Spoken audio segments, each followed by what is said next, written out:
میں اردو میں کروں گا.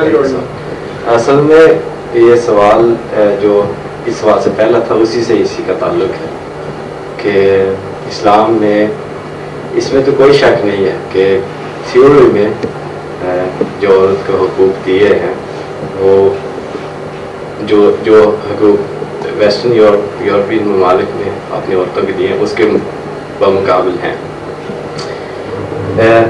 لیکن اگر آدمی ایک سرسری نگاہ سے دیکھے, ڈیپلی نہ بھی دیکھے تو جو بظاہر نظر آتا ہے تو ہمارے جو مسلمان ممالک ہی ہیں مڈل ایسٹ میں یا دوسرے ملک میں, ادھر ہی عورتوں کو دباؤ زیادہ ہے.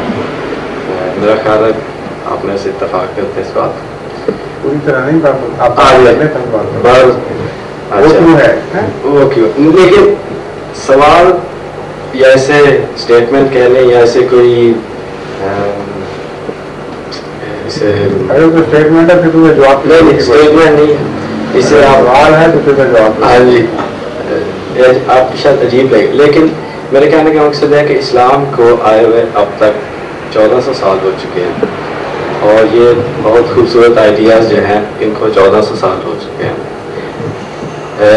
اس کے بعد ہماری 7 سالہ جوبلی بھی ہونے والی ہے جماعت احمدیہ کی, جس کو ہم نے مطلب یہ آئیڈیاز ایک قسم کا رینیسانس ہوا اسلام میں, یعنی انہی آئیڈیاز کو ہم نے دوبارہ خوبصورتی سے پیش کیا.